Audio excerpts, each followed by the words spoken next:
This is Galaxy News Hour Live. महत्त्वपूर्ण चाडपर्व घर दैलोमै आइपुगेका छन्, तर सबै चाडपर्वले हामीलाई खुसी मात्र दिएका छैनन्, यात्राका जोखिमले दुःखद बनाइदिन्छन्। चालकको लापरवाही, जीर्ण सडक र सवारी साधनका कारण सडक दुर्घटना भयावह महामारी भन्दा कम छैन।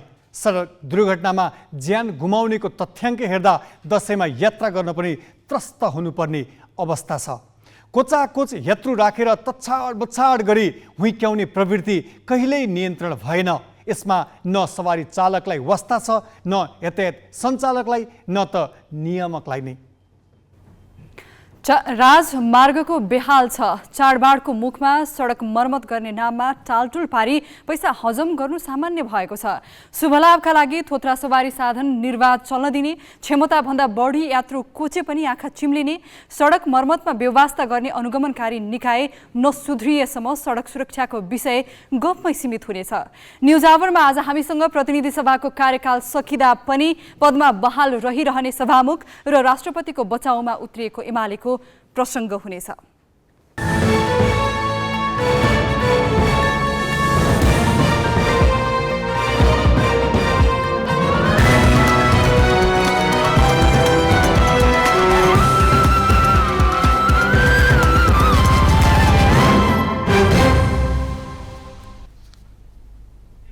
नमस्कार, यो हो ग्यालेक्सी न्युज आवर। अब हेडलाइन्स।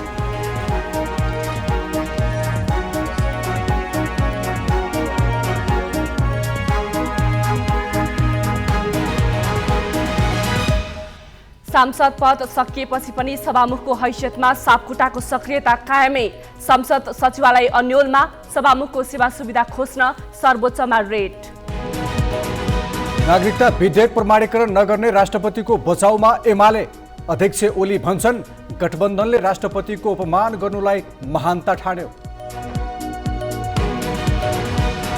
मकवानपुर र रुकुम पूर्वमा बस दुर्घटना हुँदा 12 जनाको मृत्यु, 40 घाइते। बसको ठक्करले बालकको ज्यान गएपछि पृथ्वी राजमार्ग 5 घण्टा अवरुद्ध। ब्याज दर उकालो लागेपछि आर्थिक गतिविधि नै सङ्कुचित हुने जोखिम। सरकार र केन्द्रीय ब्याङ्कले हस्तक्षेप गर्ने अर्थमन्त्री शर्माको जनाउ। र राष्ट्रपति पुटिनले आंशिक सेना परिचालनको घोषणा गरेपछि रुसभित्रै विरोध, 1300 प्रदर्शनकारी गिरफ्तार।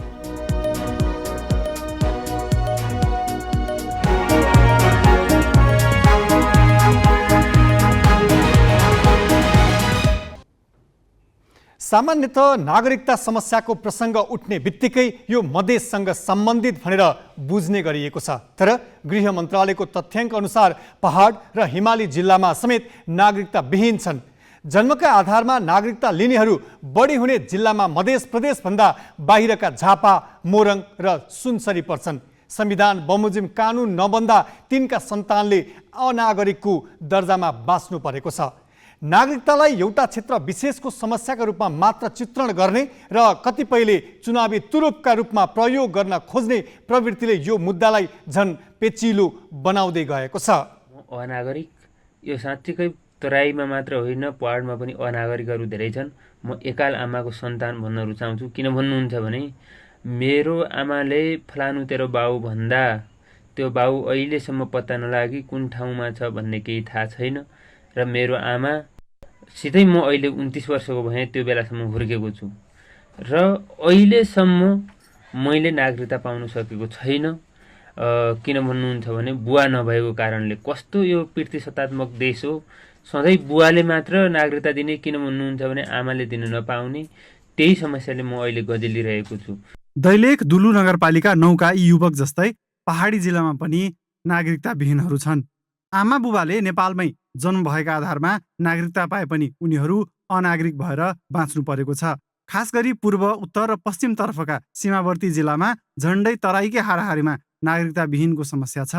गृह मन्त्रालयको तथ्याङ्क अनुसार प्रदेशगत हिसाबमा मधेसमा अनागरिक धेरै भए पनि पहाडका जिल्लामा पनि नागरिकता विहीनको सङ्ख्या उल्लेख्य छ। गृह मन्त्रालयको तथ्याङ्क अनुसार जन्मका आधारमा नागरिकता पाउने सबैभन्दा बढी व्यक्ति झापामा छन्। झापामा 26,430 जनाले यस्तो नागरिकता पाएका छन्। तिनका सन्तानले समयमै राज्यबाट प्राप्त हुने आधारभूत परिचय पनि नपाउँदा पाइला पाइलामा समस्या झेल्नु परेको छ। मेरो बाबा आमा इन्डियाबाट आएर बसोबास गर्नुभएको, उहाँलाई त्यति नागरिकताको उयो भएन। म चाहिँ अब नेपालमै जन्मेको, यहीँ पढेको, यहीँ बिहे गरेँ मैले होइन। बिहे गरेको म 34 साले हो। अब बिहे गरेको मैले 28 वर्ष हुन आँटिसक्यो। छोराछोरीको नागरिकता बनिसक्यो। छोराछोरी विदेश गएर यसो आमालाई 2 पैसा लुकाएर पठाउँछु भन्दा पनि पाउँदैनन् मलाई। अनि धेरै समस्या भएको त पटक पटक म गएको छु। वार्ड कार्यालय चन्द्रगढीसम्म पुगेको।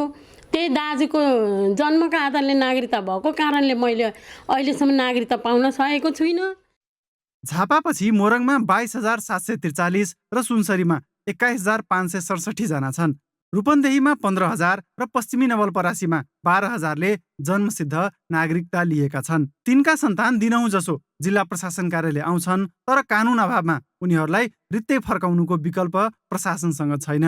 र यहाँ हामी कहाँ चाहिँ विशेष गरी त्यस्ता जन्मको आधारमा नागरिकता प्राप्त गरेका नेपाली नागरिकका सन्तानहरू जसको उमेर पुगिसकेको छ, 16 वर्ष उमेर पुगेपछि नागरिकता प्राप्त गर्न सकिन्छ, उहाँहरूको चाहिँ मलाई चाहिँ दैनिक 2-3 जना मान्छेहरू चाहिँ व्यक्तिहरू हामी कहाँ सम्पर्क राख्न आउनुहुन्छ। र सङ्ख्याको हिसाबमा हेर्नुहुन्छ भने झनै मोरङ जिल्लामा 22,000 जति जन्मको आधारमा नागरिकता प्राप्त गरेका व्यक्तिहरू छन्, नागरिकहरू छन्।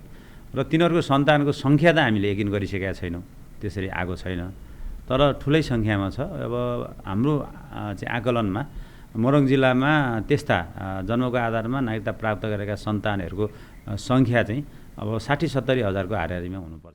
नागरिकता समस्यालाई मधेससँग जोडेर हेर्ने र मधेस मात्रको समस्याका रूपमा चित्रण गर्ने एक थरी छन्। मधेसका क्षेत्रीय दलले राजनीतिक मुद्दा बनाएका कारण पनि यो कथ्य स्थापित छ। तर यो कुनै क्षेत्र विशेषको नभई राष्ट्रिय समस्या हो भन्ने जान्दा जान्दै यसलाई एक थरीले राजनीतिक मुद्दा बनाउने र अर्को थरीले कानुनी अडचनमा अल्झाउने प्रवृत्ति लामो समयदेखि यथावत छ।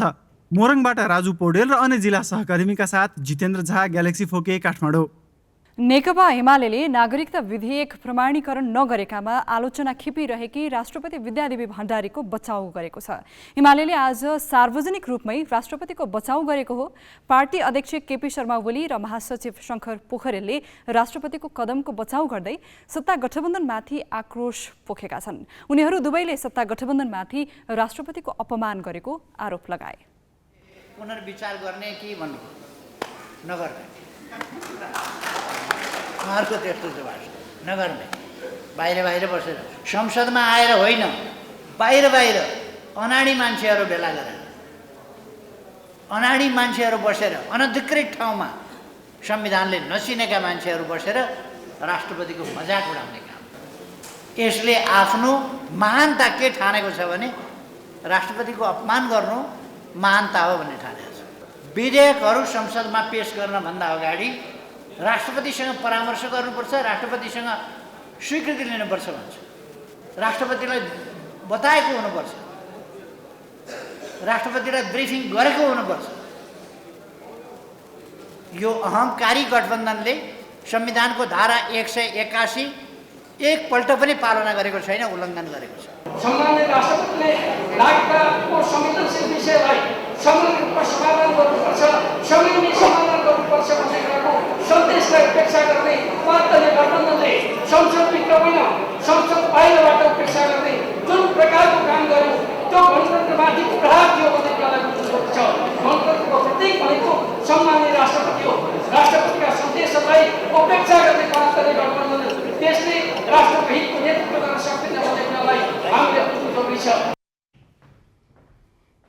नागरिकता विधेयक प्रमाणीकरण नगर्ने राष्ट्रपतिको कदम विरुद्ध सर्वोच्च अदालतमा 5वटा रिट दर्ता भएका छन्। राष्ट्रपतिको कदम संविधान विपरीत भएको भने विधेयक प्रमाणीकरणको आदेश दिन माग गर्दै कानुन व्यवसायी, कानुनका विद्यार्थी र सर्वसाधारणले रिट दर्ता गराएका हुन्। राष्ट्रपति विद्यादेवी भण्डारीले संवैधानिक दायित्व पूरा नगरेकाले राष्ट्रपति कार्यालयका नाममा परमादेशको आदेश माग गरिएको छ। विधेयक प्रमाणीकरणका विषयमा राष्ट्रपतिलाई स्वविवेकको अधिकार संविधानले नदिएकाले रिटमा उल्लेख गरिएको छ। ती सबै रिटमाथि शुक्रबार सुनवाई हुने सर्वोच्चका प्रवक्ता विमल पौडेलले जानकारी दिए। राष्ट्रपतिले नागरिकता विधेयक प्रमाणीकरण नगरेको विरोधमा सत्तारूढ दल निकट विद्यार्थी संगठनले काठमाडौँमा प्रदर्शन गरेका छन्। नेपाली कांग्रेस निकट नेवी संघ, नेकपा माओवादी केन्द्र निकट अखिल क्रान्तिकारी र नेकपा एकीकृत समाजवादी निकट अनिरा सुब्युले माइती घरमा प्रदर्शन गरेका हुन्। ती संगठनका नेताहरूले राष्ट्रपतिमाथि नेकपा एमालेको निर्देशनमा विधेयक प्रमाणीकरण नगरेको आरोप लगाउँदै राष्ट्रपतिको राजीनामा माग गरेका छन्। उनीहरूले राष्ट्रपतिले राजीनामा नदिएसम्म विरोधलाई निरन्तरता दिने पनि बताएका छन्।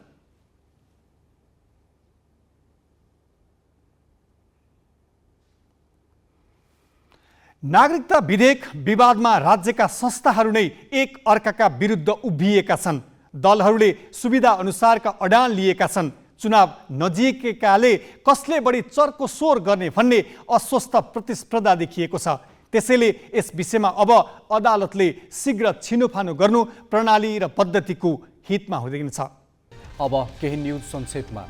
प्रतिनिधि सभाको समानुपातिक निर्वाचनका लागि अस्थायी मतदाता नामावली सङ्कलन सुरु भएको छ। निर्वाचन आयोगले अस्थायी मतदाता नामावली सङ्कलन आज सुरु गरेको हो। अस्थायी मतदाताले प्रत्यक्षतर्फका उम्मेदवारलाई मतदान गर्न पाउने छैनन्। थुनुवा, कैदी, निर्वाचन कार्यमा खटिएका कर्मचारी र सुरक्षाकर्मीले अस्थायी मतदातामा नाम लेखाई समानुपातिक उम्मेदवारलाई मतदान गर्न पाउनेछन्। उनीहरूले प्रदेश सभातर्फ समानुपातिक निर्वाचनमा भने मतदान गर्न पाउने छैनन्। अस्थायी मतदाता नामावली सङ्कलन असोज 26 गतेसम्म जारी रहने आयोगले जनाएको छ।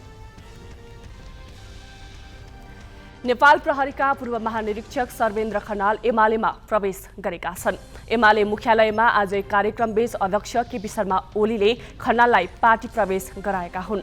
उनी ओली प्रधानमन्त्री भएका बेला प्रहरी महानिरीक्षक भएका थिए। महानिरीक्षकबाट अवकाश पाएपछि उनी एमालेसँगै निकट भएका थिए। उनीमाथि 2077 मा लकडाउनका बेला तत्कालीन संघीय समाजवादीका नेता सुरेन्द्र यादवको अपहरणमा सामेल भएको आरोप छ। उनलाई मङ्सिर 4 को निर्वाचनमा प्रतिनिधि सभाको उम्मेद्वार बनाउने एमालेको तयारी छ। प्रतिनिधि सभाको कार्यकाल असोज 1 बाटै सकिएको भनेर सांसदहरू संसदबाट विदाबारी भइसकेका छन्। तर संसदका कतिपय पदाधिकारी भने पाएको सुविधा छाड्न हिचकिचाइरहेका छन्। सुविधा मात्रै होइन, पदीय हैसियत नै कायमै रहेको देखाउन उद्यत छन्। यो प्रसङ्ग क्रान्ति शिखाबाट। सरकारले प्रतिनिधि सभालाई अर्को निर्वाचनबाट नयाँ जनप्रतिनिधि नआएसम्म कायम राख्ने गरी विधेयक नै ल्याएपछि गत भदौ 20 गते नै निर्वाचन आयोगले त्यसलाई गलत भनेको थियो। प्रतिनिधि सभाका सभामुख र उपसभामुखको कार्यकाल समानुपातिक तर्फका उम्मेदवारको बन्द सूची दाखिल हुने अघिल्लो दिन नै सकिने भएकाले सबै सांसद त्यही दिनबाट पदमुक्त हुने पनि आयोगले स्मरण गराएको थियो। त्यसपछि सरकारले विधेयक फिर्ता लियो र संसद अधिवेशन पनि असोज 1 को रातिबाट अन्त्य गरिसकेको छ। सांसदहरू विदा भएर संसद सचिवालयसँगको बक्यौता राफसाफ गरिरहेका छन्। तर सभामुख अग्नि प्रसाद सापकोटा भने पद बहाल रहेकै जसरी सक्रिय भइरहेका छन्।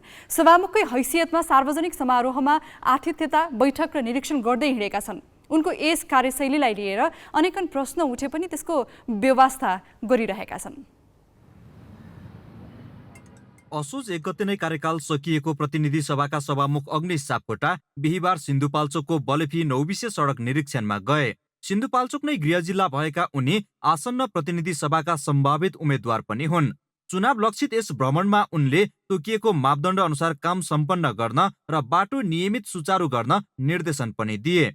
उनीसँगै प्रमुख जिल्ला अधिकारी, जिल्लास्थित सुरक्षा निकायका प्रमुख र अरू सरकारी अधिकारी पनि पुगेका थिए। उनको सचिवालयले पनि सम्माननीय सभामुख भनेरै निरीक्षण सम्बन्धी जानकारी फेसबुकमा सार्वजनिक गरेको छ। सापकोटा संसद सचिवालयदेखि अरूतिर पनि सभामुखकै हैसियतमा प्रकट भइरहेका छन्। बुधबार संघीय संसद सचिवालयले आयोजना गरेको आन्तरिक बैठकमा पनि उपस्थित भई विभिन्न प्रशासनिक निर्णयमा सही नै गरे। सभामुखको कार्यालयमा नेमप्लेट जस्ताको त्यस्तै छ र कार्यकक्षको नियमित प्रयोग पनि गरिरहेकै छन्। संविधान र निर्वाचन आयोगको पत्र अनुसार असोज 1 गते मध्यरातबाटै कार्यकाल सकिए पनि सापकोटा 3 गते सैनिक मञ्च टुँडी खेलमा आयोजित संविधान दिवस सम्बन्धी औपचारिक समारोहमा पनि सभामुखकै हैसियतले पुगेका थिए।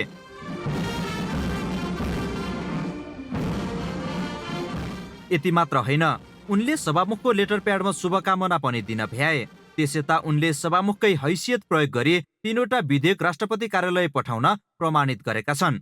संविधानको धारा 91 को उपधारा 6 को खण्ड क मा लेखिएको छ कि प्रतिनिधि सभाको सदस्य नरहेमा सभामुख र उपसभामुख पनि स्वतः पदमुक्त हुन्छन्। त्यस्तै प्रतिनिधि सभा विघटन भएमा प्रतिनिधि सभाका लागि हुने अर्को निर्वाचनको उम्मेदवारी दाखिल गर्ने अघिल्लो दिनसम्म सभामुख र उपसभामुख पदमा बहाल रहने उल्लेख छ। संविधानले नै सभामुख र उपसभामुख पद खाली भइसकेको स्पष्ट पारिसक्दा पनि म पदमै छु भनेर देखाउनु बल जफ्तीको नमुनाका रूपमा कानुनका जानकार अर्थ्याउँछन्। संविधानमा प्रष्ट के व्यवस्था छ भने प्रतिनिधि सभाको मनोनयन पत्र दाखिला गर्नुभन्दा एक दिन अगाडि नै सभामुख र उपसभामुखको पनि पद स्वतः रिक्त हुन्छ। अस्ति असोज 2 गते प्रतिनिधि सभाको समानुपातिक तर्फको मनोनयन दर्ता भइसकेपछि सभामुख र उपसभामुखको पद चाहिँ रिक्त भइसकेको छ र यसरी रिक्त भइसकेको पदमा बसेर सभामुख र उपसभामुखले कुनै कार्य गर्नुभएको छ भने मलाई लाग्छ त्यो गैर संवैधानिक हो र हाम्रो संविधानमा जुन व्यवस्था गरियो त्यो व्यवस्थाको विपरीत हो जस्तो लाग्छ मलाई। समानुपातिक तर्फको मनोनयन दर्ता असोज 2 र 3 मा भइसकेको छ। त्यही दिनलाई आधार मानि असोज 1 गतेबाटै सरकारले संसद अधिवेशन अन्त्य गरिसकेको छ। नेताहरू चुनावी माहौलमा होमिसकेका छन्। सांसदहरू संसद सचिवालयबाट विदा भइसकेका छन्। यस्तो बेलामा संसद सचिवालयको स्रोत साधन फिर्ता गरी उदाहरण बन्नुपर्ने सभामुख भने नभएको ओहदा प्रयोग गरेर हिँड्नु संविधान विपरीत भनेर सर्वोच्च अदालतमा रिट नै दर्ता भएको छ। खास गरी संविधानको धारा 91(6) को व्यवस्था अनुसार चाहिँ प्रतिनिधि सभा विघटन भएको अवस्थामा आफ्नो पदमा बहाल रहेका प्रतिनिधि सभाका सभामुख र उपसभामुख प्रतिनिधि सभाका लागि अर्को निर्वाचनको उम्मेदवारी दाखिल गर्ने अघिल्लो दिनसम्म मात्रै पदमा बहाल गर्नेछन् बहाल रहनेछन् भन्ने व्यवस्था संविधानमा रहेको छ। सो संविधानको मर्म विपरीत अहिले लामो समयसम्म राज्यको सेवा सुविधामै रहिराखेर सभामुख र उपसभामुख सोही पदमा रहिरहने जस्तो एउटा नयाँ खालको अभ्यास नेपालको संसदीय अभ्यासमा हुँदै नभएको संसदीय अभ्यास प्रयोग गर्न खोजिएको छ। यसले राज्य स्रोतको दुरुपयोग हुन्छ भन्ने उद्देश्यका साथ हामीले यसलाई रोक्नका लागि हामीले सर्वोच्च अदालतमा रिट निवेदन दर्ता गरेका छौँ। यतिखेर राज्यका हरेक निकायमा रहेका अगुवा पदाधिकारी नै संविधानले तोकेको दायराभित्र बस्न अरुचि देखाइरहेका छन्। स्थिति बसाल्नका लागि आफै उदाहरण बन्नुपर्नेहरू निजी सुविधा अनुसार संविधानको व्याख्या गर्दै सुविधा स्रोत र अख्तियारीको दुरुपयोग गर्दै हिँडेका छन्। संघीय संसदको पहिलो कार्यकालमै सभामुखले सहज बहिर्गमन नरोजी पदकै लालसा देखाउँदा भावी दिनका लागि पनि गलत नजिर बस्ने जोखिम देखाएको छ। क्यामेरामा रिकेश सिंहका साथ बासु खड्का, ग्यालेक्सी पोके, काठमाडौँ। प्रतिनिधि सभाको आयु सकिएको वा नसकिएको भन्ने विषयमा संसद सचिवालय नै अन्यलमा देखिएको छ। कुन मितिबाट प्रतिनिधि सभा र यसका पदाधिकारीको कार्यकाल सकियो भने यकिन नभएको जनाउँदै सचिवालयले गाडी तथा अन्य सेवा सुविधा कहिलेबाट रोक्ने भन्ने पनि निर्णय गर्न कठिन भएको जनाएको छ। असोज 2 र 3 गते निर्वाचन आयोगमा समानुपातिक तर्फका उम्मेदवारको सूची बुझाएपछि प्रतिनिधि सभा अन्तर्गतको विकास तथा प्रविधि समितिका सभापति कल्याणी कुमारी खड्का र महिला तथा सामाजिक समितिकी सभापति निरुदेवी पालले मात्र आफूले प्रयोग गर्दै आएको सवारी साधन संसद सचिवालयलाई फिर्ता गरेका छन्। ती बाहेक सचिवालयले सवारी सुविधा उपलब्ध गराएका 10 जना संसदीय समितिका सभापति सहित 19 जना पदाधिकारीले सवारी साधन फिर्ता गरेका छैनन्। कार्यकालकै अन्यलमा रहेको सचिवालयले पनि उनीहरूलाई ताकेता गरेको छैन। अब अहिले ठ्याक्कै अन्त्य भएको भन्ने कुरा औपचारिक रूपमा चाहिँ आइसकेको अवस्था छैन। यो अहिले 11औं अधिवेशन जुन छ त्यसको अन्त्य हुने अवस्था चाहिँ बनेको हो, सूचना आएको त्यो हो होइन। अब अहिले निर्वाचन घोषणा भइसकेको र मङ्सिर 4 गते निर्वाचन हुने त्यो अनुसार 2 र 3 गते जुन नोमिनेसनको काम सम्पन्न भयो समानुपातिक तर्फको, अब त्योभन्दा पछि चाहिँ अहिले संसदीय गतिविधिहरू चल्ने स्थिति नबने देखिँदाखेरि चाहिँ अहिले पदाधिकारीहरू जसले चाहिँ सेवा सुविधा कानुनले दिएका सेवा सुविधा प्राप्त गर्नुभएको थियो उहाँहरूले धमाधम सामग्रीहरू यातायातका साधनहरू बुझाउने र क्लियरेन्स लेटर लिने कामहरू गरेर अहिले सुरु भएको छ।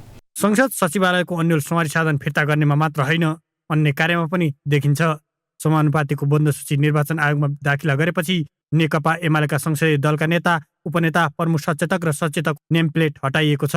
तर सँगै रहेको नेपाली काङ्ग्रेसको संसदीय दलको कार्यालयमा भने दलका नेता र उपनेताको नेम प्लेट सचिवालयले हटाउन सकेको छैन।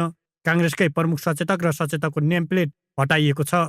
नेकपा माओवादी केन्द्र, नेकपा एस र जसपाका संसदीय दलका कार्यालयमा पनि नेम प्लेट राखिएकै छन्। समितिका सभापतिहरूको नेम प्लेट पनि केही हटाइएका छन् भने केही जस्ताका त्यस्तै छन्। अर्थ समितिका सभापतिको नेम प्लेट हटाइए पनि कानुन न्याय तथा मानव अधिकार समितिका सभापतिको नेम प्लेट यथावतै छन्। केही सांसदले सचिवालयबाट दिएको रातो पासपोर्ट लगायतका सामग्री फिर्ता गरे पनि अधिकांशले अझै आफैसँग राखेका छन्। त्यो मैले कन्ट्याक्टमा छु सचिवालयसँग। अब यहाँबाट म 1-2 दिनमा उठेर वीरगञ्ज जान्छु। मसँग भएको सचिवालयको गाडी हो एउटा। अब त्यो गाडी लिएर जाने र फेरि फिर्ता गर्ने, यो डिजल महँगो भएको बेलामा त काम लाग्दैन। त्यसकारण बुझाएर आफ्नै गाडीबाट जान्छु। सचिवालयबाट आफूले प्रयोग गरेको सुविधा र सामग्री फिर्ता गर्न सामान्यतया 15 दिनको समय दिने गरेको सचिवालयका अधिकारी बताउँछन्। तर प्रतिनिधि सभाकै कार्यकाल कहिलेबाट सकियो भन्ने नै अन्यलमा रहेको जनाउँदै सचिवालयले सेवा सुविधा फिर्ता नगर्ने पदाधिकारी तथा सांसदलाई कहिलेबाट ताकेता गर्ने भन्ने टुङ्गो नरहेको बताएको छ। क्यामेरामा रिकेश सिंहका साथ अङ्गराज नेउपाने, ग्यालेक्सी फोके, काठमाडौँ। निर्वाचन आयोगले कार्यकाल सकियो भनिसक्दा पनि संसद सचिवालय र त्यहाँका पदाधिकारीले त्यसलाई स्वीकार नगरेको देखिन्छ। राज्यका संस्थाहरू नै यसरी एकले अर्कालाई नटेर्ने र आफ्नै डम्फु बजाउने हो भने प्रणाली कसरी संस्थागत होला त? अब केही न्युज संक्षेपमा। बारामा नेपालकै पहिलो खुल्ला चिडियाखाना निर्माण गरिने भएको छ। पर्सा राष्ट्रिय निकुञ्ज क्षेत्रको दक्षिणतर्फ सबेला साझेदारी वनको हाताभित्र चिडियाखाना बनाइने भएको हो। वन तथा वातावरण मन्त्री प्रदीप यादवले आज चिडियाखानाको शिलान्यास गरे। 50 हेक्टर क्षेत्रफलमा निर्माण हुने चिडियाखानामा वन्यजन्तुका लागि उपचार केन्द्र पनि बनाइने राष्ट्रिय निकुञ्ज तथा संरक्षण विभागले जनाएको छ।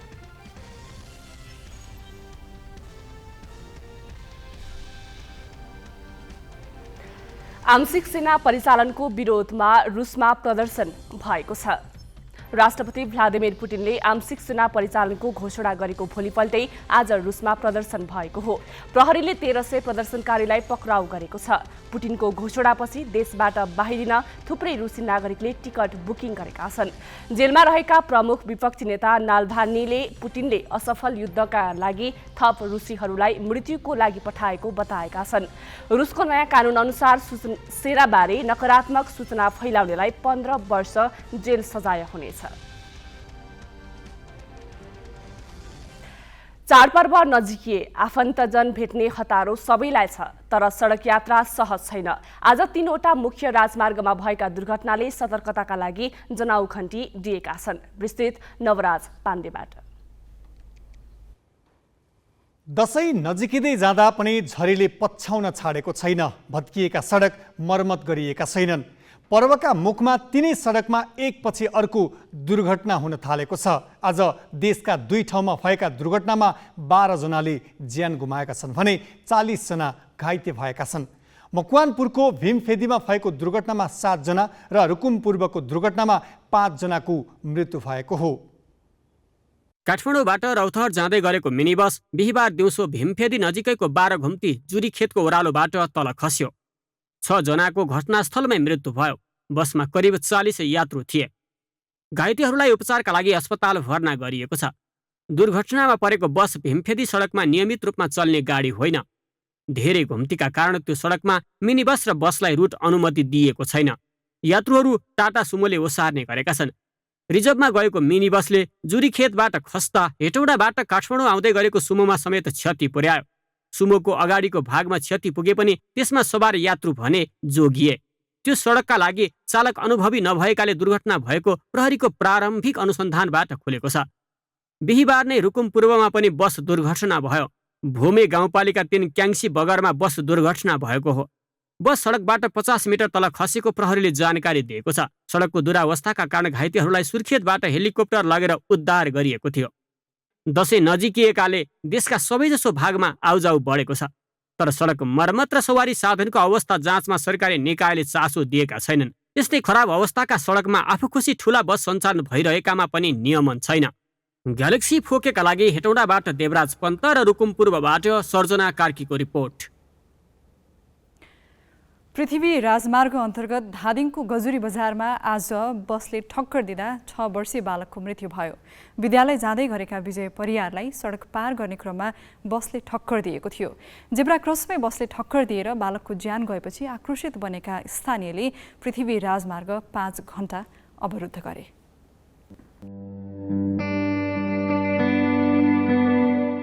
विजय सधैँ साथीसँग हुल बाँधिएर विद्यालय जान्थे।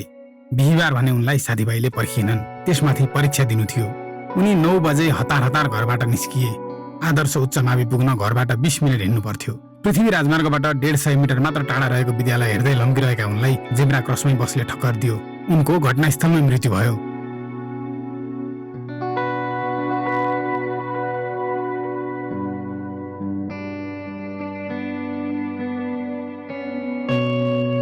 निमेषभरमै बजार क्षेत्र विरोधमा उल्टियो।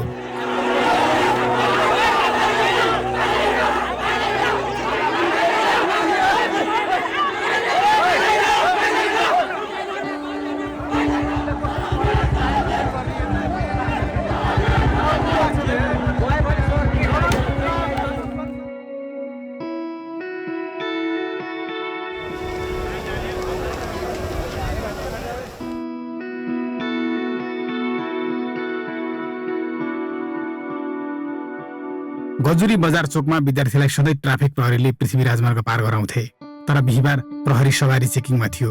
कक्षा 1 पढ्ने बालकका लागि त्यही अन्तिम दिन बन्यो। चालकको लापरवाहीले बालकको ज्यान गएको आरोपमा आक्रोशित आफन्त र स्थानीय प्रदर्शनमा उत्रिएपछि गजुरी क्षेत्रमा तनाव छायो। तर सरकारको मान्छे छ भनेर अनि यहाँ चाहिँ लापरवाही यसरी भुरा जेब्रा क्रसमा हानेर मार्ने अनि ऊ चाहिँ वहाँ गएर गलाउँदो टडीमा गएर चेक गर्ने। दोषीमाथि कारबाही हुनुपर्ने र मृतकका परिवारलाई उचित क्षतिपूर्ति दिनुपर्ने माग गर्दै प्रदर्शनमा उत्रिएका स्थानीय सहमतिमा आएपछि 5 घण्टापछि सडक खुलेको छ। प्रहरी प्रशासन, जनप्रतिनिधि, मृतकका आफन्त, स्थानीयवासी र यातायात समितिका बीच लामो छलफलपछि सहमति भएको हो। अब यदि चेकिङ गरेर यहाँ बसिरहने बेलामा उता दसैँ लाग्यो भनेर चाहिँ उतातिर लाइसेन्स नभएसँग भिख माग्ने, उता चिर काट्ने भनेर उतातिर गएर बस्ने होइन। यहाँ त एकजना चाहिन्थ्यो, उहाँले खराउनु पर्ने अवस्था थियो। त्यो स्थानीयहरूले गाडी पोल्न आँटेका थिए। गाडी पोल्न आउँदाखेरि अनि पुलिसले अलिक बल प्रयोग गरे, विद्यार्थीहरूमाथि लाठीचार्ज गरे, त्यसपछि आक्रोश बढेको। बजार र विद्यालय क्षेत्रमा सवारी चालकले गाडीको गति कम गर्नुपर्ने हुन्छ। तर ठूला सडकमा गति नियन्त्रण गर्न ख्याल नराख्दा दिनहुँ दुर्घटना हुने गरेका छन्। बजार क्षेत्रमा सवारी चलाउँदा चालक निकै संवेदनशील हुन जरुरी छ, ताकि बालक विजय परियारले जस्तो नियति कसैले भोग्नु नपरोस्। ग्यालेक्सी फोकेका लागि धादिङबाट विकास रौनियारको रिपोर्ट। निलम्बित प्रधान न्यायाधीश चोलेन्द्र शमशेर राणा आइतबार यता निवासबाट निस्किएका छैनन्। उनले त्यो दिन सर्वोच्च अदालतमा जान खोजेका थिए, तर सुरक्षाकर्मीले निस्कन दिएनन्। अहिले निवासको गेटमा उनलाई रोक्ने सुरक्षाकर्मी छैनन्, तर उनले निस्कन खोजेका पनि छैनन्। निवासबाट सुरक्षाकर्मी हटाएको सरकारले राणालाई सादा पोसाकका सुरक्षाकर्मी खटाएर निगरानीमा राखिरहेको छ। निलम्बित प्रधान न्यायाधीश राणाको निवासमा आइतबार 2 जना नायब उपरीक्षक डीएसपीको नेतृत्वमा प्रहरी बाक्लो संख्यामा तैनात थिए।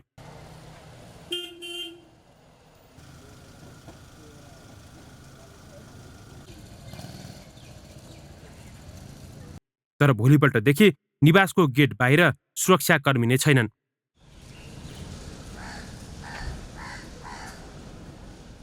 निवासको ढोका पनि बिरलै खुल्छ। निवास कान्ति हराएको दरबार जस्तो देखिन्छ।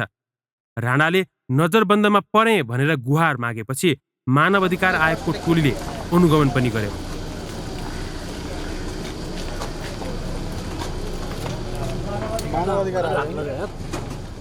निवासभित्रका सुरक्षाकर्मी थुतेको सरकार नराम्रो सन्देश जाने भएकाले गेटमा परिचालन गर्न भने हच्कियो।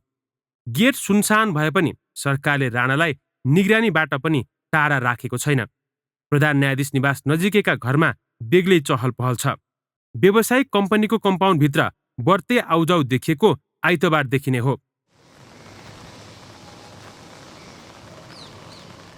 राणाको गतिविधि, भेटघाट र सम्पर्क सादा पोसाकका प्रहरीले नियमित रूपमा नियालिरहेका छन्। ब्रदर, तपाईहरुको ड्युटी सुरु भयो? ड्युटी सुरु भयो? प्रतिनिधि सभाको कार्यकाल असोज 1 गते सकियो, तर उनी विरुद्धको महाभियोग भने प्रतिनिधि सभाले टुङ्गो लगाउन सकेन। राणाले महाभियोग प्रस्ताव निष्क्रिय भएको निष्कर्षमा बलपूर्वक सर्वोच्च अदालत जान खोजे। उनलाई रोक्नकै लागि आइतबार बाक्लो सङ्ख्यामा सुरक्षाकर्मी परिचालन गरिएको थियो। भोलिपल्टदेखि उनलाई सादा पोसाकका सुरक्षाकर्मीले निगरानी गरिरहेका छन्। राणा आइतबारदेखि नै बाहिर निस्किएका छैनन्। नेपालको राजनीतिमा 2048 सालको संसदीय निर्वाचनदेखि निकै सुनिँदै आएको नाम हो भीम रावल। 2064 सालमा समानुपातिकमा बसेका भीम रावल 48, 51, 56, 70 र 74मा अछामबाट चुनाव लडेका छन्। 48 र 56मा पराजित भएका उनी 51, 70 र 74मा विजयी बने। राष्ट्रवादी नारा दिएर जनतालाई आफूमा अल्झाउन सिपालु रावलले हरेक पटकको जितले सत्ता यात्रा तय गरेको छ। मङ्सिर 4 को निर्वाचनका लागि पनि रावल अछाम क्षेत्र नम्बर 1 बाट सर्वसम्मत सिफारिस भइसकेका छन्। 2048 र 56मा चुनाव हार्दा बाहेक भीम रावलले हरेक पटक सत्ताको स्वाद चाखेका छन्। 2051 को चुनाव जितेपछि मनमोहन अधिकारी नेतृत्वको सरकारमा पर्यटन राज्यमन्त्री बनेका रावल 2055 सालमा गिरिजाप्रसाद कोइराला नेतृत्वको सरकारमा पर्यटन मन्त्री बने। समानुपातिकबाट संविधान सभा सदस्य बनेका रावलका लागि 2064 पनि फलदायी रह्यो। 66 देखि 68 सम्म उनी गृहमन्त्री बन्न सफल भए। 70 को दोस्रो संविधान सभा निर्वाचनमा विजयी बनेका उनी 2072 मा उपप्रधान तथा रक्षा मन्त्री बने। 2074 मा वाम गठबन्धन उनलाई संसदसम्म पुर्याउने बलियो आधार बन्यो। 2048 यताका हरेक निर्वाचनमा उम्मेद्वार बन्दै जित्न साथ सत्ता यात्रा तय गरेका रावल त्यसै गरी सत्तामा हालिमुहाली गरिरहेकाहरूको आलोचना गर्न भने कुनै कसर बाँकी राख्दैनन्। 5 चोटि प्रधानमन्त्री भए पनि पुग्दैन, 5 चोटि के गर्नुभयो भन्दा एउटा पनि हात लाग्दैन। यति हुँदा पनि पुग्दैन। यस्ता मानिसहरू 14 वर्ष 15 वर्ष पार्टीको अध्यक्ष हुँदा पनि पुग्दैन, अर्को पार्टी फुटाएर अध्यक्ष नभइनु हुने।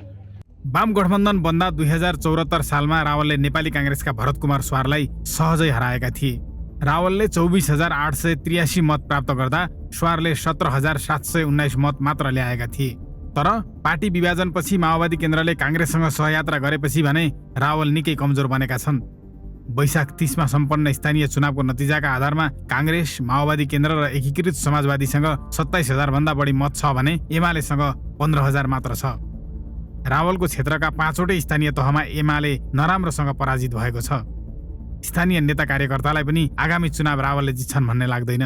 गठबन्धन भयो भने नेकपा एमालेको उम्मेदवारलाई चाहिँ धेरै मिहिनेत गर्नुपर्ने अवस्था देखिन्छ। किन भन्दाखेरि नेकपा एमाले विभाजित भएको अवस्था छ। पार्टीभित्रको लुछाचुँडीले राष्ट्रिय राजनीतिमा डाउनफल सुरु हुँदा रावल जिल्लामा पनि खुम्चिँदै गएका छन्। 2055 सालमा चुनाव हारेपछि 64 मा समानुपातिकमा बसेका रावललाई अछाममा पुनर्स्थापित गर्ने नेता एवं मन्त्री शेरबहादुर कुँवर सहितका विश्वासपात्र अहिले एकीकृत समाजवादीमा छन्। आसन्न निर्वाचनमा अछाम क्षेत्र नम्बर 1 मा एकीकृत समाजवादीले कुँवरलाई एकल सिफारिस गरेको छ। यस्तोमा पार्टीभित्रको दबाव र सत्ता गठबन्धनको प्रभाव रावलका लागि प्रतिकूल हुने अनुमान भइरहेको छ। ग्यालेक्सी फोकेका लागि अछामबाट तारामान खड्काको रिपोर्ट।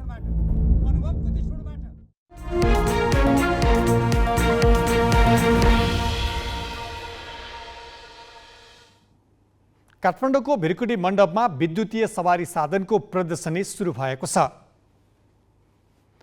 अघिल्लो वर्ष इन्धनबाट चल्ने गाडीको प्रदर्शनी गर्ने गरेकोमा यसपालि पहिलो पटक विद्युतीय सवारी साधनको मात्र प्रदर्शनी गरिएको हो। नाडा अटोमोबाइल एसोसिएसनले गरेको प्रदर्शनीमा 9 ब्रान्डका विद्युतीय कार र 16 ब्रान्डका विद्युतीय स्कुटर तथा मोटरसाइकल राखिएका छन्। 4 दिनसम्म चल्ने प्रदर्शनीमा 40,000ले अवलोकन गर्ने आयोजकको अनुमान छ।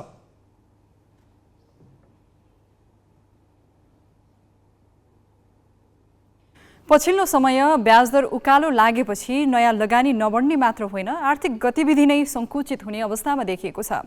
ब्याजदर वृद्धिले आयात नियन्त्रण र बचतका लागि प्रोत्साहन गर्न त सहयोग पुग्छ नै, महँगी पनि बढ्छ। बढ्दो ब्याजको असर सेयर बजारमा परिसकेको छ। यो साता सेयर बजार 22 महिना यताकै न्यून बिन्दुमा झरेको छ। व्यापारीहरू बढ्दो ब्याजले त्रसित भएका छन् भने ब्याङ्कहरू खराब कर्जा बढ्ने जोखिम देखेर डराएका छन्। यही कारण सरकारले ब्याजदरमा हस्तक्षेप गर्ने भनेको छ। हरेक वर्ष दशैंको मुखमा महँगा कार विक्रेताहरूले काठमाडौँमा प्रदर्शनी गर्छन्। बाइकमा तरलता बढेका बेला यस्तै अटो मेलाहरूमा ब्याज दर घटाउने प्रतिस्पर्धा चुलिन्थ्यो। तर यसपालि बैंकहरू ब्याज दर घटाउने हालतमा छैनन्। कुनै बेला 5.5% ब्याजमा ऋण दिएका बैङ्कहरूलाई अहिले 14% भन्दा सस्तोमा कर्जा प्रवाह गर्न अप्ठ्यारो छ। यो वर्ष पनि गाडीको प्रदर्शनी बिहिबारबाट सुरु भएको छ। प्रदर्शनी उद्घाटन गर्दै अर्थमन्त्री जनार्दन शर्माले ब्याजदर घटाउन सरकार र केन्द्रीय बैङ्कले हस्तक्षेप गर्ने घोषणा गरिदिएका छन्। ब्याज दरको सन्दर्भमा उठेका विषयमा मैले सम्बन्धित निकायहरूसँग छलफल गरिरहेको छु। तपाईँ व्यवसायी साथी प्रतिनिधि, बैङ्कका अब नेतृत्वदायी प्रतिनिधिहरू, अर्थ मन्त्रालय मातहत र निकायहरूलाई समेत राखेर यसको बारेमा आउने हप्तामा गम्भीर खालको छलफल बहसबाट एउटा निष्कर्ष निकाल्ने कार्यक्रम तयार भइसकेको छ। मैले सचिवजीलाई यो कार्यक्रमको लागि निर्देशन गरिसकेको छु। त्यहाँ गएर हामी यसको हल निकाल्नेछौँ। केही न केही हल निकाल्नुपर्छ। उत्पादन क्षेत्रलाई 2% कम ब्याज दिनुपर्ने भन्ने नीति पास भएको छ। पछिल्लो 6 महिनामा बैङ्कहरूले कर्जाको ब्याज दर 2 देखि 4% बिन्दुले बढाइसकेका छन्। असोज 1 देखि निक्षेपको ब्याज दर 10%ले बढाउने बैङ्कहरूको निर्णयले कार्तिकबाट ब्याज दर अझै उकालो लाग्ने निश्चित भएको छ। यही कारण बुधबार नेपाल उद्योग वाणिज्य महासङ्घले विज्ञप्ति निकालेर निक्षेपको ब्याज दरमा भएको वृद्धिको विरोध गर्यो। महासङ्घले ब्याज दर बढ्दा साना तथा मझौला उद्यम बन्द गर्नुपर्ने अवस्था आउन सक्ने, महँगी बढ्ने, राजस्व घट्ने र समग्र अर्थतन्त्र नै सङ्कट उन्मुख हुन सक्ने भनेको छ। कतिपय बैङ्कका सञ्चालकहरूकै नेतृत्वमा रहेको महासङ्घले ब्याज दर बढाउने निर्णय स्थगित गर्न माग गरेको छ। महासङ्घको यस्तो अभिव्यक्ति आएको भोलिपल्टै अर्थमन्त्रीले ब्याज दर घटाउन हस्तक्षेप गर्ने सुनाएका हुन्। तर बैङ्करहरू सहजै ब्याज दर घटिहाल्ने अवस्था देख्दैनन्। तुरुन्तै घटिहाल्ने स्थिति चाहिँ देखिँदैन। यसो हेर्दाखेरि जुन खालको परिस्थिति छ, फन्डको अभाइलेबिलिटी छ र सोर्सेसमै पनि बाहिरको पनि सोर्समै रेट बढिरहेको अवस्था छ। तर यसलाई स्टेबल गरेर लिएर जानुपर्छ भन्ने कुरो चाहिँ यो हामी सबैको लागि चाहिँ सबै स्टेक होल्डर्सको लागि चाहिँ यसलाई अलिक बढी स्टेबल बनाउन सक्ने हो भने चाहिँ फाइदा नै हुन्छ। अदरवाइज धेरै भोलेटाइल चाहिँ हुँदैन भन्ने कुरामा हामी पनि छौँ। ब्याज दर धेरै बढ्न नदिन राष्ट्र ब्याङ्कले सरकारी ऋणपत्र आफै किनिरहेको छ। 10 अर्ब रुपियाँको आन्तरिक ऋण सरकारले फिर्ता गरेको छ भने 25 अर्ब हाराहारीका ऋण राष्ट्र ब्याङ्कले सिधै खरिद गरेर बजारमा पैसा पठाएको छ।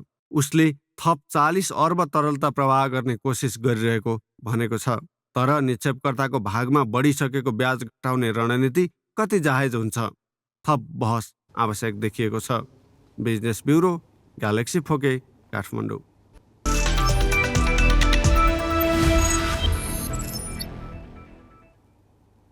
नेपालले असोज 11 गते दशरथ रङ्गशालामा बङ्गलादेशसँग अन्तर्राष्ट्रिय मैत्रीपूर्ण फुटबल खेल खेल्दैछ। त्यसका लागि आज राष्ट्रिय टोली घोषणा गरिएको छ। प्रशिक्षक प्रदीप हुमागाईले टोलीमा 2 नयाँ अनुहारलाई स्थान दिएका छन्। एसिया कप छनौटमा कप्तानको जिम्मेवारी सम्हालेका नवयुग श्रेष्ठ भने यसपालि टोलीमा हटाएनन्। प्रशिक्षकले कप्तानीको जिम्मेवारी पनि कसैलाई दिएका छैनन्। राष्ट्रिय फुटबल टोलीमा वैशाख महिनामा खेलाडी र प्रशिक्षकको विवाद लामै समय चल्यो। कप्तान किरण चेम्जोङ सहित 11 खेलाडीले एएफसी एसिया कप छनौट गुमाए। इन्फामा असार पहिलो साता नयाँ नेतृत्व आयो। प्रशिक्षक अब्दुल्लाह अल मुताइरीले राजीनामा दिए। उनले राजीनामा दिनु पहिले नै बङ्गलादेशसँगको मैत्रीपूर्ण खेलका लागि प्रशिक्षकको जिम्मेवारी पाएका हुमागाईले बिहिबार 23 सदस्यीय राष्ट्रिय टोलीको घोषणा गरे, जसमा किरण सहित अल मुताइरीले नरुचाएका 11 खेलाडीले पुनर्आगमन गरेका छन्। यसले खेलाडी विवाद मत्थर भए जस्तो देखिएको छ। विवाद समाधानका लागि इन्फाकै चाहना अनुसार खेलाडी छानिएको हो भन्ने प्रश्नमा प्रशिक्षक हुमागाईले अपत्यारिलो जवाफ दिए। 11 जनाको नेम लिस्ट को नाम भएको कसको विवाद भएको त्यो पनि मलाई थाहा भएन। त्यसैले अहिले मलाई त्यो पर्यो परेन भन्दा पनि ओभरअल टिममा सबै प्लेयरहरू एकै समान रूपमा भएको कारणले गर्दाखेरि त्यो स्टोरी नै मलाई थाहा छैन कि त्यस कारणले अहिले 11मा को पर्यो परेन भन्ने दबाब अथवा चाहिँ हल्कापन केही पनि त्यसको त्यो कुनै टपिकै छैन यो अन्तर्गतमा। सामान्यतया टोलीमा 3 गोलकिपर राख्ने गरिन्छ, तर हुमागाईले किरणका साथै विशाल श्रेष्ठ, दीप कार्की र विकेश कुथुलाई किपरका रूपमा छनौट गरेका छन्, जसलाई स्वाभाविक मानिएको छैन। यसमा हुमागाईले डेङ्गु संक्रमणको जोखिमलाई कारण देखाए। केही खेलाडी प्रशिक्षणका दौरान संक्रमित भए पनि अहिले फिट भइसकेका छन्। किरण व्यावसायिक फुटबल खेल्ने क्रममा देश बाहिर छन्। कप्तानको जिम्मा कसैलाई दिएको छैन। एएफसी एसिया कप छनौटमा कप्तानको जिम्मेवारी सम्हालेका स्ट्राइकर नवयुगले यसपालि टिममा स्थान बनाउन सकेनन्। नेपाली टिम बङ्गलादेश विरुद्धको खेल जित्नेमा आत्मविश्वासी छ। टिमभित्रको अन्डरस्ट्यान्डिङ प्लेयर बिचको ट्रस्ट प्लेयर बिचको इम्प्याथी हामीहरू प्लेयर बिचको इम्प्याथी हामी all Nepal football association coaching staff र फुटबल प्लेयरहरूको अन्डरस्ट्यान्डिङ कम्युनिकेसन र चाहिँ एकले अर्काको इम्पोर्टेन्सलाई फिल गरेर पर्फर्मेन्स गर्दाखेरि डेफिनेटली वी गोना विन।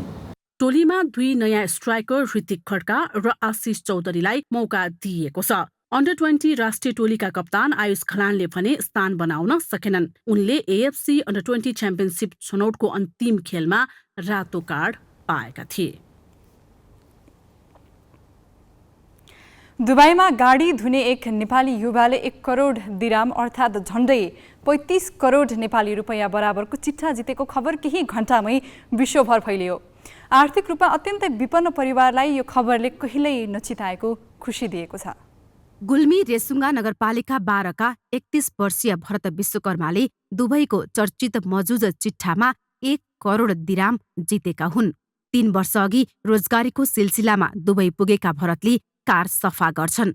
उनको मासिक पारिश्रमिक 1300 दिराम अर्थात् करिब 45,000 रुपैयाँ छ। चिट्ठामा जितेको 35 करोड रुपैयाँबाट ब्रेन ट्युमर पछि पक्षघात भएका भाइको उपचार गर्ने र परिवारको ऋण तिर्ने योजना भरतको छ। यति ठूलो रकम जितेपछि आफ्नो भाग्य नै बदलिएको प्रतिक्रिया दिँदै उनले आफूलाई अवसर दिने दुबई तत्काल नछाड्ने पनि बताएका छन्। दुबईको द नेशनल न्युजसँग कुरा गर्दै भरतले चिट्ठा जिते पनि कार धुने काम भने नछाड्ने प्रतिक्रिया दिए। यति ठूलो रकम राख्नका लागि भरतसँग ब्याङ्क अकाउन्टसम्म छैन। तत्कालका लागि चिट्ठा खोल्ने कम्पनीले नै खाता खोलिदिने बताएको छ। भरतले यति ठूलो रकम जितेपछि परिवारमा खुसी त छाएको छ नै डर पनि थपिएको छ। अनावश्यक आर्थिक झमेलामा परिने चिन्ता बढेको छ। डरलाई एकातिर पन्छाउने हो भने यो रकमबाट पुस्तौंको जीवन फेरिने खुसीले भरतकी श्रीमती मन्जु विकको अनुहारमा कान्ति छाएको छ। परिवारमा बुबा आमा भाइ श्रीमती र 2 छोराछोरी छन्। पक्षघातबाट पीडित भाइको भारतमा उपचार भइरहेको छ। खुसी पनि छौँ त एक कुराले डर पनि छ दुखी पनि छौँ। ठिकै छ। के कुराले डर दुखी लाग्यो? डर दुखी त अब कहिले त्यस्तो नपरेकोलाई परेछ। एक कुराले खुसी पनि छौँ होइन र त हाम्रो लागि एकदम खुसीको कुरा पनि हो हाम्रो परिवारको लागि। डर त अब त्यत्रो पैसा गर्दाखेरि भोलि बिहान कसैले केही गरिदिने हुन् कि जस्तो पनि लाग्छ। यस्तो भयो जित्यो एक्लै होइन 2 जना साथीहरू पनि छन् भन्नुहुन्छ। साथीहरूको फोटो पनि पठाइदिनु भएको थियो अनि 2टा साथीहरू पनि छन्। जितेको हो तर पैसा हात परेको छैन भन्नुहुन्छ। मजुज चिट्ठा कम्पनीले हरेक हप्ता चिट्ठा खोल्छ। थुप्रै नेपालीले यहाँबाट चिट्ठा किन्छन्। विकले 16, 27, 31, 37 र 42 5वटा विजेता नम्बर मिलाएर 94औं संस्करणको चिट्ठा जितेका हुन्। उनले 2 जना साथीसँग मिलेर 35 दिरामको चिट्ठा किनेका थिए। चिट्ठा खरिद गर्दा साथीहरू मिलेर बाँड्ने बाजा अनुसार उनीहरूले रकम भाग लगाउने पनि बताएका छन्। यतिको रकम जीवनमा कहिल्यै पनि नदेखेको नसुनेको सँगसँगै यत्रो रकम पाउँदाखेरि कतै नराम्रो पो हुने हो कि भन्ने चिन्ता उहाँको श्रीमतीको रहेको छ। विपन्न परिवारले नै यति धेरै रकम पाउँदा अत्यन्त खुसीको कुरा हो।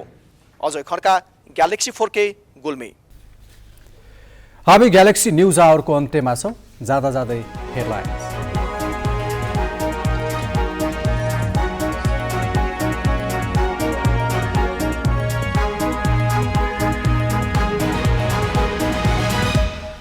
सांसद पद सकिएपछि पनि सभामुखको हैसियतमा सापखुट्टाको सक्रियता कायमै। संसद सचिवालय अन्योलमा सभामुखको सेवा सुविधा खोज्न सर्वोच्चमा रेड। नागरिकता विधेयक प्रमाणीकरण नगर्ने राष्ट्रपतिको बचाउमा एमाले। अध्यक्ष ओली भन्छन् गठबन्धनले राष्ट्रपतिको अपमान गर्नुलाई महानता ठान्यो। मकवानपुर र रुकुमपूर्वमा बस दुर्घटना हुँदा 12 जनाको मृत्यु, 40 घाइते। बसको ठक्करले बालकको ज्यान गएपछि पृथ्वी राजमार्ग 5 घण्टा अवरुद्ध। ब्याज दर उकालो लागेपछि आर्थिक गतिविधि नै सङ्कुचित हुने जोखिम। सरकार र केन्द्रीय ब्याङ्कले हस्तक्षेप गर्ने अर्थमन्त्री शर्माको जनाउ। र राष्ट्रपति पुटिनले आंशिक सेना परिचालनको घोषणा गरेपछि रुसभित्रै विरोध, 1300 प्रदर्शनकारी गिरफ्तार।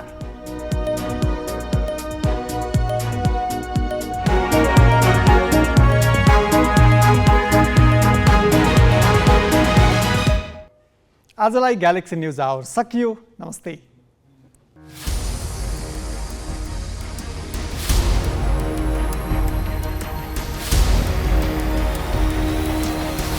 This is Galaxy News Hour Live.